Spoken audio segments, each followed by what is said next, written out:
Chatsen UI a littéralement roulé sur le monde du dev et c'est devenu la librairie à utiliser dans tes applications React et Next.js. Et si tu l'utilises bien, tu pourrais avoir les compétences d'un designer sans avoir fait d'études et sans être designer. C'est vraiment les clés pour nous, les développeurs, pour enfin devenir bons. Parce qu'elle contient énormément de choses que tu n'as peut-être pas compris et tu n'arrives peut-être pas encore à l'utiliser correctement. Et dans cette vidéo, je vais t'expliquer qu'est-ce que c'est Chatsen UI, d'où est-ce que ça vient et qu'est-ce que ça change par rapport à avant. Ensuite, je vais t'expliquer comment l'installer et je vais te détailler son fonctionnement. C'est parti. Pour comprendre la révolution que Chatsen UI a créé, il faut comprendre comment ça fonctionne une librairie de base. Dans une application, tu vas avoir une partie principale qui va être ton code. Et ton code, il va contenir ici un fichier index, un fichier page, un fichier component, un fichier hook. Bref, c'est tous les fichiers que tu as dans ton application juste ici que tu peux modifier. Par exemple, ici, tu vois que je peux changer le texte et quand je sauvegarde, ça vient ici changer le texte à cet endroit. Et donc ça, c'est tous les fichiers que tu peux modifier. Mais il y a un dossier un peu étrange qui s'appelle les node-modules et qui vient séparer ta codebase du reste comme ceci et avec lesquels tu vas pouvoir utiliser leurs fichiers, mais tu vas pas pouvoir les modifier. Par exemple, le package Tailwind contient de nombreux fichiers. On pourrait imaginer un file.css, un script.ts. React, ça contient par exemple useState, useContext. React.use, qui est une librairie pour les hooks TypeScript, il va y avoir useMouse, useStorage, etc. Mais toi, tu vas que pouvoir passer par leur librairie comme ceci. C'est-à-dire, tu vas pas pouvoir directement modifier et interagir avec le fichier useStorage. Toi, les seuls fichiers que tu peux modifier, c'est les fichiers qui sont là, qui sont dans ton code, qui sont dans ton IDE. Les autres fichiers dont je te parle ici, c'est les fichiers qui sont dans le node module, où ici, par exemple, on peut retrouver React et tu peux voir que dans React il y a plein de fichiers qui sont ici build, donc c'est pas très lisible on va dire, mais si ici on lit les fichiers, on pourrait voir la définition de useState, la définition etc. de chaque élément. Et donc toi tu peux pas interagir avec ces fichiers, tu peux que interagir avec ce que la librairie t'expose. Ça veut dire que tu peux pas utiliser les outils internes, tu peux pas modifier leur code, tu peux pas rajouter un nouveau hook React qui s'appellerait use YouTube par exemple. Et donc tu vas être obligé d'utiliser les librairies comme on a prévu de les utiliser. Et donc ça crée un problème parce qu'avec les librairies de composants, des fois tu voulais rajouter une petite spécificité, un tout petit truc, tu pouvais pas. Parce que le code, tu peux pas le modifier, il t'appartient pas, il est dans les node modules. Toi, ton code, tu peux le modifier, mais pas le leur. Et c'est pour ça que notre ami Chatsen, je sais pas comment on peut l'appeler, mais il s'appelle Chatsen, a créé une librairie qui change tout. C'est-à-dire qu'on a toujours cette limitation ici avec le node module, et on a notre code ici avec nos différents fichiers, et les codes de Chatsen, par exemple avec le bouton et la card. Ce qu'il a fait, c'est qu'au lieu d'être un paquet NPM que tu aurais juste ici, il a pris les fichiers et il t'a permis de les installer directement avec tes autres fichiers comme ceci et de les transformer de ce fait, pas en fichiers de librairie, mais en fichiers qui t'appartiennent, que tu peux modifier de la même manière et par les mêmes définitions que le fichier hook, component, page ou index. Ça va devenir tes fichiers, ils t'appartiennent et tu peux les modifier. Et donc c'est ça la grande différence, c'est qu'on n'a plus cette délimitation, on n'a plus cette séparation ici avec les différents éléments qu'on avait ici, mais cette fois on vient mettre la librairie Chatsen UI directement dans ton code. Après Chatsen UI, c'est quand même des petits margoulins parce qu'ils utilisent deux librairies. La première c'est Tailwind CSS qu'ils utilisent activement et la deuxième c'est Radix UI qui propose ce qu'on appelle des primitives, et les primitives ça va être des inputs, ici tu vois des menus comme ceci, des menus comme ceci qui vont être accessibles, c'est-à-dire que tous les composants qu'ils proposent comme ce navigation menu, tu vois que je peux avec le clavier uniquement l'ouvrir. Quand j'appuie sur espace, ça ouvre. Ensuite, quand j'appuie sur tab, ça focus bien les éléments qui sont à l'intérieur. Ensuite, je peux le refermer, passer au prochain, l'ouvrir. Et tout ça uniquement avec le clavier, ce qui est évidemment super cheaté de la mort qui tue. Alors, lui, il utilise ces deux librairies et justement, on va devoir les installer pour utiliser Chatsen UI. Pour commencer dès maintenant avec Chatsen UI, tu peux aller sur le site ui.chatsen.com, puis cliquer sur Get Started. Ici, tu peux lire un petit peu l'histoire et dans Installation, tu vas pouvoir choisir ton framework préféré. Moi, ici, je vais choisir Next.js et pour Next.js, je vais ici copier cette première commande que j'ai déjà lancée en fait. Et du coup, je vais copier cette deuxième commande. Ce init c'est un truc que Chatsen a ajouté après la création de la librairie, mais ça permet de setup un fichier de configuration afin que tu n'aies pas besoin de toujours répondre à des questions quand tu installes des composants. Et donc on va lancer cette commande Chatsen UI latest init avec ton package manager préféré. Et là tu vas pouvoir choisir le style. Il y a 2 styles pour l'instant et je pense qu'il prévoit d'en rajouter d'autres, mais ça vient changer un peu les paddings, les petits détails, les shadows, les focus effects, etc. Nous on va choisir le default, comme ça tout le monde s'y retrouve. Là, tu vas pouvoir choisir la couleur de base. Il y en a plusieurs. Et nous, par exemple, ici, on va choisir Slate. Là, pour les CSS variables, pour les couleurs, tu vas dire oui. Et ici, ça va créer un fichier qui s'appelle component.json. Celui-ci, il va définir différents paramètres, comme par exemple le style que tu as utilisé. Donc ici, default to New York.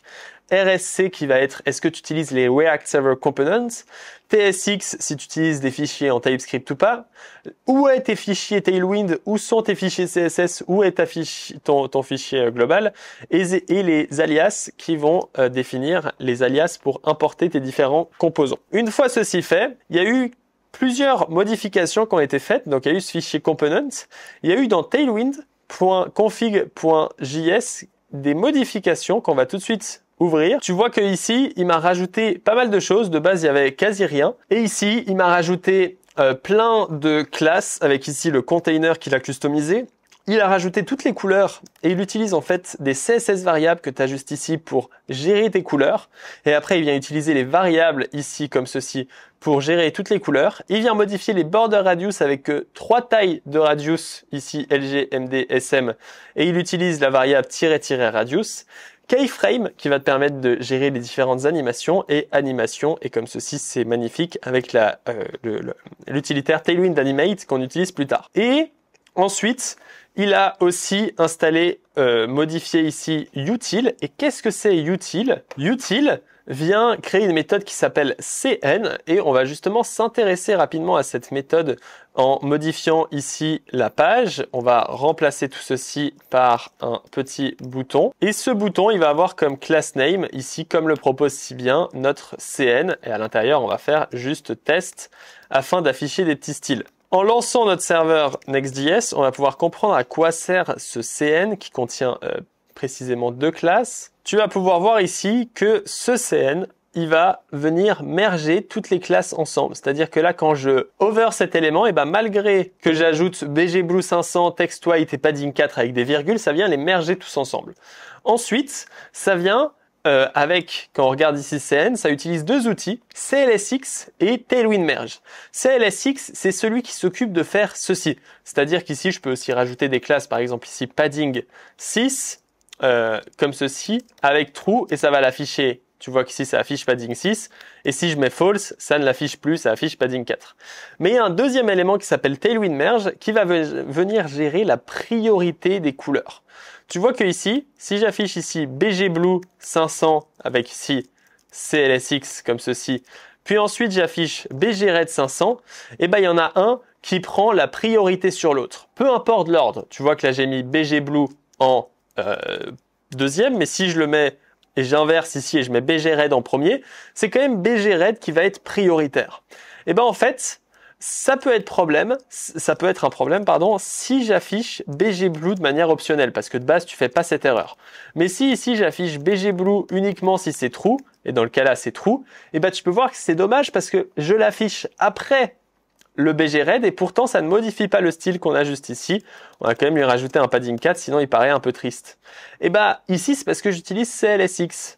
Mais si j'utilise CN, ici avec CN, et ben à la place d'avoir ceci, cette fois j'ai BGBlue parce que ce que fait CN, c'est qu'il détecte qu'il y a une duplication avec du JavaScript et il va venir garder la classe qui est là plus loin. Et donc maintenant, la priorité ultime, la priorité la plus importante, c'est l'ordre. Tu vois que ici, si j'affiche padding 8, vu que ce padding 8, il apparaît après ce padding 4, même si je mets padding 2, donc un padding plus petit, un padding 3, etc., et ben Tailwind, il vient supprimer le padding 4 pour afficher uniquement la bonne classe pour éviter le conflit de classe Tailwind. Et tout ça, ainsi que l'utilisation de Tailwind avec React, j'explique dans le premier lien dans la description, qui est un gros cours gratuit sur Tailwind, où on va vraiment voir tout ça, ainsi que comment créer des belles interfaces. On se retrouve là-bas. Maintenant qu'on a vu ça, et ben on va pouvoir installer notre premier composant. Tu vas voir que c'est pas trop compliqué. On va créer un nouveau terminal juste ici. et on va installer le composant de base, c'est le bouton. Pour ça, tu peux faire pnpmdlx. Et là, on va venir tout simplement utiliser leur classe. Ici, on va chercher bouton. Et pour chaque élément de la doc, tu vois qu'il y a le style. Nous, on va choisir le style default. De toute façon, on n'a pas le choix, on a déjà sélectionné. Et là, on peut copier avec la classe pnpm. Et donc là, quand je viens faire pnpmdlx chatCNUI latest add button, je viens ajouter le bouton à ma code base. Et donc, si on regarde un peu ce qui se produit, c'est qu'ici, ça va venir installer des paquets s'il y a besoin, et ça va venir ajouter mon bouton avec le code qui est juste ici. Ce code, normalement, il est directement fonctionnel grâce aux paramètres qu'il a utilisés. Tu vois que là, il utilise le cn, là, il utilise radix, etc., etc., et il ajoute tous nos styles. Ce code-là, il m'appartient. C'est-à-dire qu'ici, je peux ouvrir le fichier bouton. Bon, là, je vais rajouter, du coup, je vais remplacer ce bouton tout moche, tout triste par ce bouton, avec ici test, et tu peux voir qu'on a direct un magnifique bouton comme on a juste ici. On peut rajouter des variantes, par exemple ici outline, et on pourrait rajouter par exemple une nouvelle variante qui s'appellerait red, comme ceci. Et donc là, tu vois que vu que le code m'appartient, je peux venir ici mettre bgred text white over bgred 600. Donc là, j'ai ajouté une nouvelle variante dans le fichier ici, et donc là, je vais pouvoir faire bg variant red. Et donc là, tu vois que maintenant, j'ai un bouton qui est red et qui fonctionne normalement correctement. Qu'est-ce que c'est ce CVA? Qu'est-ce qui se passe ici? Alors, pour s'intéresser à ce qui se passe dans ce CVA juste ici, on va avoir plusieurs paramètres. On va avoir ici le CN qu'on a déjà vu ensemble, et CVA, c'est Class Variant Authority. Et ça va venir prendre un paramètre, le premier, qui va tout simplement correspondre aux classes qui vont être affectées pour chaque variante. Qu'est-ce que c'est une variante? C'est un paramètre, comme on a vu ici, qui permet de modifier le fonctionnement, le fonctionnement de notre bouton, exactement. Et donc là, on vient lui rajouter une clé variant, et on va lui dire, dans les variants, tu as une clé variant. Alors là, tu vois que ça s'appelle variant, mais en fait, je pourrais l'appeler par exemple color, juste ici. Et donc là, je pourrais leur nommer color. Et color, ça s'appelle une variation parce que c'est une variation de mon variant qu'on a juste ici. Et donc là, ici, il faut juste rajouter color default comme ceci afin que tout fonctionne correctement. Et le problème, c'est que color existe par défaut pour les boutons. Donc, faut trouver un autre nom parce qu'en l'occurrence, c'est pas le meilleur. Mais c'est juste pour te montrer le concept. Donc ici, on va avoir variant avec les différentes variantes et on va avoir size. Je pourrais rajouter une nouvelle clé comme je te l'ai montré avant. Par exemple, ici, je pourrais créer spacing, ce qui correspond à la taille, donc c'est pas super. Ou par exemple, texte. Je pourrais écrire texte LG qui va faire texte LG et SM, par exemple, qui va faire texte SM. Ici, dans mon bouton, il faut juste que je récupère le texte comme ceci et que je le passe à mon bouton variant juste ici. Et en faisant ça, si j'ajoute le texte, maintenant je peux faire texte est égal à LG et j'ai créé une variante et tu vois que ça ajoute le texte LG. Donc on va pouvoir vraiment customiser notre bouton en rajoutant des variantes. Et ce class variant authority, il définit des variantes qu'on a ici. Donc tout simplement, c'est des clés avec ici des valeurs qui vont être utilisées. Donc ici LG et SM, c'est des valeurs qu'on peut utiliser et texte, c'est la clé. Et on va avoir default variant qui vont être les valeurs par défaut. Ensuite, ici, il crée un bouton props avec ici les boutons props avec une props asShield. Comment fonctionne le asShield? En fait, c'est un slot component. Slot component, ça vient de radix/react slot. Et celui-ci, ça permet de modifier le type. Par exemple, ici, je peux mettre un link avec un href test. Et là, ça va nous faire une erreur d'hydratation, ou en tout cas, React n'est pas content parce que c'est bizarre d'avoir un bouton dans un link. Et tu peux le voir ici, si j'affiche le DevTool, ici on se retrouve avec un bouton dans un link dans un bouton, pardon. Mais dès que j'ajoute asShield, en fait, ça va prendre toutes les classes qui sont dans mon bouton et ça va les mettre dans mon link. Attention, maintenant on vient de le faire, je viens de sauvegarder et donc ici, évidemment, il ne faut pas que je clique dessus. Tu vois que maintenant c'est le A qui contient tous ces éléments. Donc c'est une des méthodes pour avoir des links comme ceci, pour utiliser link. Tu peux utiliser asShield. Mais ici évidemment, en fait, je peux mettre n'importe quel élément. Par exemple, je pourrais faire un truc comme un footer. Et tu vois que là, quand je save, maintenant l'élément de notre bouton, donc le tag de notre bouton, c'est footer. Alors évidemment, c'est pas très friendly ici, mais ça vient rajouter le tag footer comme tu peux le voir ici. Donc, c'est comme ça qu'on peut ajouter des éléments. Et ici, c'est grâce à ça que sert le slot et qui est par défaut un bouton. Maintenant, on a la classe bouton variant qui est exportée. Et donc, un autre moyen d'utiliser le bouton, ici, c'est de venir utiliser les variants. Donc ici, j'importe link. Tu vois que là, il n'a pas de style, il est tout moche, on le voit même pas parce que j'ai pas mis de texte. Et si je veux lui ajouter des styles, je peux lui faire class name. Ici, je vais pouvoir passer bouton variant. Et donc là, tu vois qu'on a les mêmes props qu'on avait avant, mais cette fois sous forme, comment dire, d'objets. Et donc là, par exemple, je peux mettre size LG, je peux mettre texte LG comme on l'avait fait avant, avec variant ici red, qui est la variante qu'on a rajoutée. Et tu vois que maintenant, mon link est un bouton. Ça vient encore une fois rajouter les mêmes classes, sauf que j'ai utilisé une méthode différente avec bouton variant au lieu d'utiliser le asShield. Et donc ce bouton variant, c'est un truc que tu peux importer pour styliser n'importe quel élément. Avec ce bouton variant, on a déjà vu la majorité des éléments importants de ShadCN UI, c'est-à-dire vraiment comment sont structurés la majorité des fichiers. Maintenant, on a d'autres composants intéressants. Donc, il y en a plein qui fonctionnent sur le même concept et il y en a certains qui vont utiliser des composants de Radix.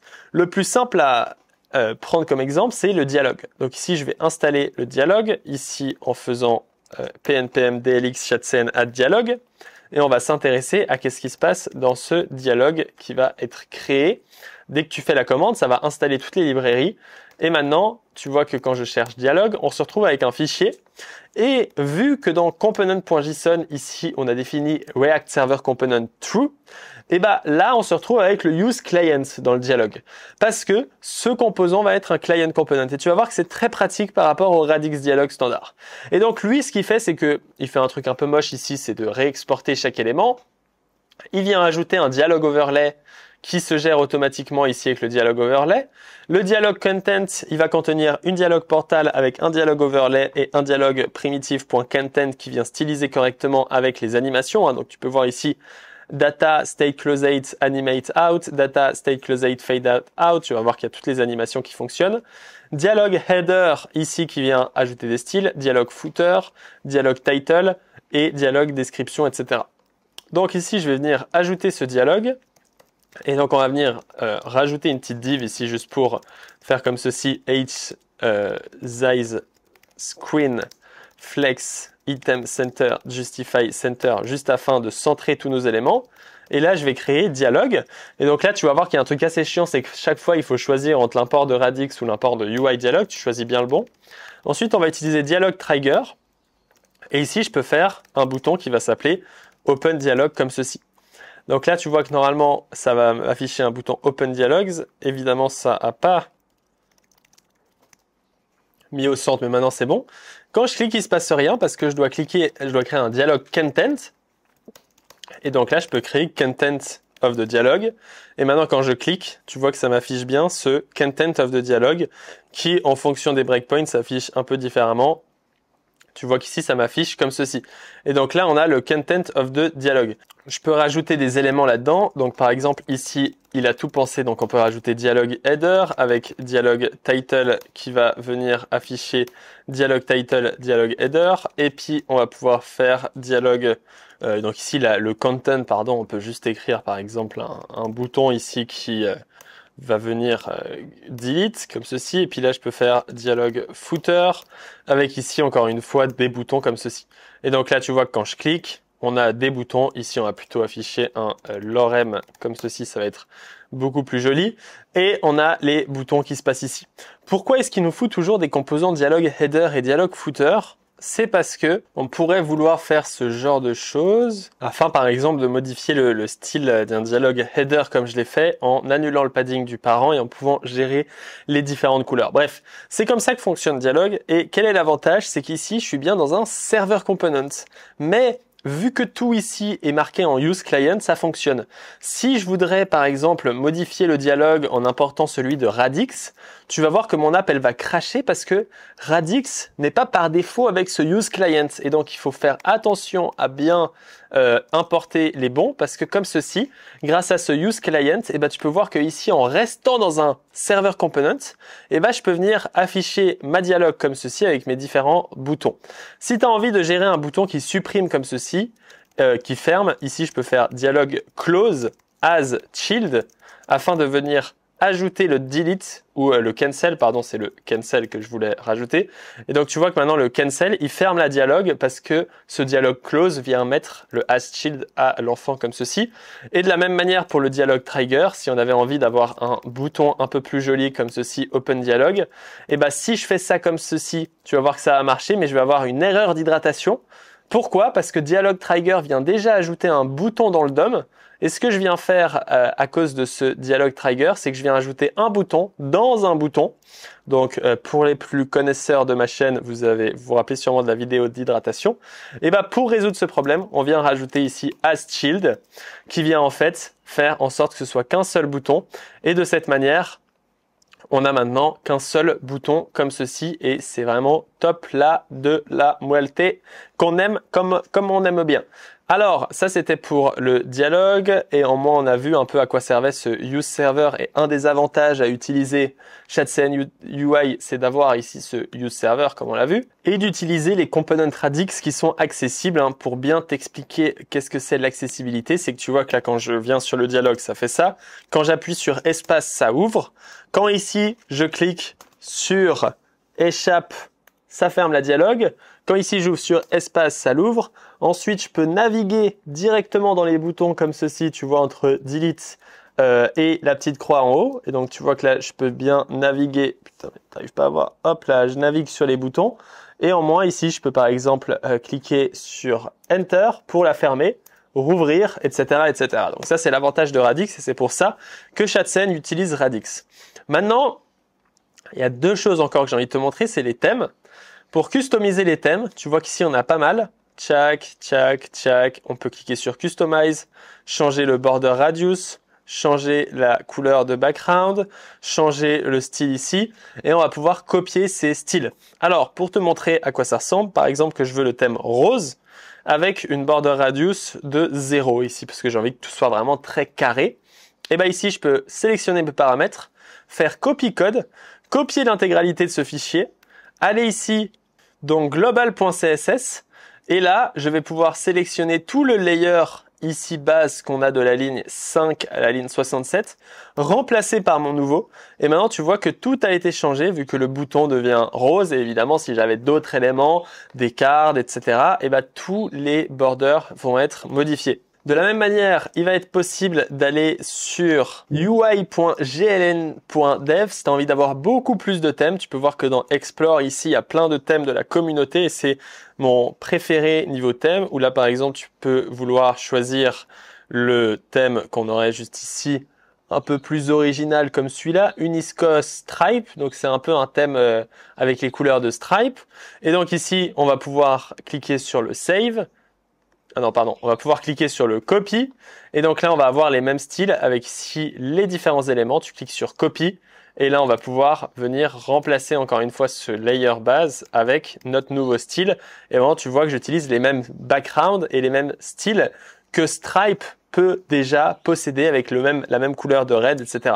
Donc il y a pas mal de thèmes ici, tu as aussi les thèmes VS Code et donc je te laisse t'amuser avec les différents thèmes proposés par la communauté et proposés par ce petit utilitaire ui.gln.dev. Comme ça, tu as les utilitaires. Et maintenant qu'on a vu la customisation de thème, on va voir les blocs. Et donc les blocs ici, c'est une nouvelle feature qui te permet de faire des belles interfaces. Et c'est pour ça que j'ai dit que tu pouvais être designer sans l'être. C'est qu'ici, on va importer un des composants les plus importants des blocs, c'est la card. Donc ici, la card, ça va vraiment être un peu le box, l'outil à tout faire de ShadCN, où moi, je fous littéralement des cards partout. Donc on va venir importer sa card et tu peux voir que lui, il nous a généré des blocs.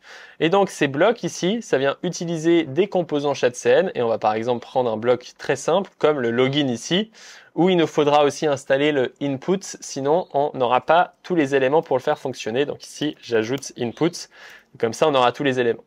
Ici, tu vas pouvoir cliquer sur le code et comme ça on a tous les codes et tu vois qu'il importe le bouton, l'input et le label. Évidemment, c'est responsive, donc lui, il va t'afficher le bouton ici avec tout qui est responsive. Et donc, on va pouvoir copier cette page, qui est une page Next.js avec NextLink, comme d'habitude. Ici, on est des pros Next.js. Et on va pouvoir coller ici un bouton qui va s'appeler auth login/page.tsx. Coller tout le code qui nous a passé ici. Nous, on n'a pas exactement les mêmes imports, mais il n'y a aucun souci, hein. On vient supprimer tout ça. On va faire commande I pour importer les composants. Et moi, j'ai pas importé le label. Voilà, une petite erreur de l'artiste. Et l'input, c'est le mauvais import. Donc ici, bien component/input. Et label, c'est bien.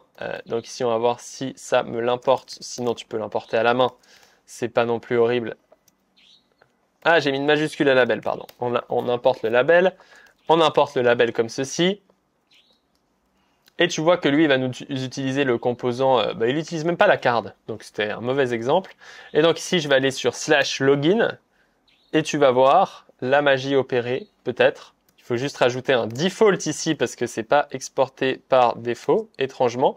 Et donc là, on a notre petite page de login. Alors, l'input, j'ai l'impression que le mec qui a fait le thème, il n'a pas voulu faire un style de border potable. Donc ça si tu as envie de modifier, par exemple, le style de border, il te suffit d'aller ici dans border et de passer, par exemple, ça. Ah non, pardon, c'est pas le style de border, c'est le style de input. Donc ici, on passe ça à 10, ou plutôt à 1, plutôt ça à 80. Et là, tu vois que ça vient réafficher nos inputs qui nous manquaient un petit peu. Et donc ici, tu vois qu'il y a tout le composant qui est déjà là et qui fonctionne. Évidemment, je ne vais pas te faire la démo pour tous les autres composants, mais ce qui est intéressant, c'est par exemple si tu as envie d'avoir cette page de login. Donc ici, on va venir à la place de faire ce que j'ai fait avant, on va venir le copier. Donc en cliquant sur le bouton là, en ajoutant la page de login juste ici et en faisant un export default. Ensuite, on va supprimer tout ça et on va l'importer avec mon raccourci, sans oublier d'importer le bon input comme ceci, et en important le bon label comme ceci. Et donc, tu vois que là, on a bien le login, et si je te l'ouvre dans un nouvel onglet, tu peux voir qu'il s'affiche presque bien. Le problème, en l'occurrence, c'est qu'il m'affiche directement la card, et donc là, il nous donne le composant card. Important concernant le composant card. Je vais lui ajouter une margin top ici juste pour que ce soit joli. Le composant card, c'est un composant un peu à tout faire qui contient plusieurs éléments. Card header ici. Et tu vas te dire, il y a un truc assez bizarre. C'est qu'ici, si je mets BG Red 500, tu vas voir que toute la card header ici vient définir ce style. Et donc, en fait, le padding n'est pas géré sur le composant card. Il a 0 de padding, c'est les éléments. Et donc, l'avantage de faire ça, c'est que tu peux faire des petits styles jolis. Et donc, lui, il le documente très bien. Ici, par exemple, BG Accent, qui va venir rajouter un petit style comme ça. Ici, on va juste rajouter Overflow Hidden pour cacher. Et là, on va pouvoir rajouter un class name margin top de 2. Et de cette manière, tu vois que ça rajoute un petit effet. Et c'est ce qu'il utilise dans les blocs tout en haut, par exemple ici. Et lui, il vient exactement utiliser ça avec le order juste ici, où il vient ajouter une background, parce que c'est les éléments qui gèrent leur padding. De la même manière, on a card header, on a card content et on a card footer, dans lequel tu pourrais rajouter un bouton ici, ou ce qui me met ici, Term and Service Privacy, comme ceci, de notre ami. Et ce button, tu pourrais lui faire par exemple un BG Accent aussi, avec ici une margin top de 2. Et tu vois que, plutôt un padding top de 2, ça vient rajouter ce petit style joli pour avoir ces cards un peu spécifiques. Et donc, tu peux évidemment utiliser tout ce composant card un peu pour tout. Tu vois qu'ici, il donne des très bons exemples avec ce dashboard, où ici, il vient avoir tous les éléments, qui gèrent encore une fois tout le responsive de cette manière, où ici, on a tous les cards, ça c'est une carte, ça c'est une carte, ça c'est une carte, ça c'est une carte, ça c'est une carte, donc c'est un composant très utilisé. Ça c'est une carte, ça c'est une table, ça c'est une carte, ça c'est une carte, ça c'est une carte, et donc ça vient vraiment facilement créer des belles interfaces. Si je te montre par exemple un dashboard du challenge Tailwind que tu peux retrouver quelque part, tu vois qu'encore une fois j'ai fait un peu le même style avec des cartes, des cartes, des cartes, des cartes, des cartes, où tu peux voir un peu tous les éléments, des petits graphiques, et tu peux mettre tout dans des cartes. Ça rend assez simple et efficace, et c'est assez joli. Et c'est comme ça que je t'encourage à utiliser ChatCN et à utiliser tous leurs différents blocs et à utiliser vraiment ChatCN. Donc on a fini à peu près le tutoriel ici, mais mon conseil de fin déjà c'est de t'abonner à cette chaîne YouTube et de mettre un commentaire si c'est pas déjà fait. Mais le vrai conseil de fin, c'est vraiment, si tu utilises ChatCN UI, le piège à faire, c'est d'essayer de ne pas l'utiliser. si tu l'utilises, tu dois à tout prix l'utiliser pour tout faire. Tu dois l'embrasser. Tu peux le modifier légèrement, mais garde son style parce que c'est compliqué de tout modifier. Tu peux rajouter, etc. Mais embrasse-le, embrasse les cards et ne t'amuse pas à refaire du custom parce que si tu es mauvais en design, dès que tu vas faire du custom, ça va venir rajouter cette touche amateur. Alors que si tu gardes les conseils de cet expert, hein, ChatCN, c'est un développeur qui a travaillé chez Vercel, qui a travaillé chez Claire, qui travaille chez pas mal d'entreprises.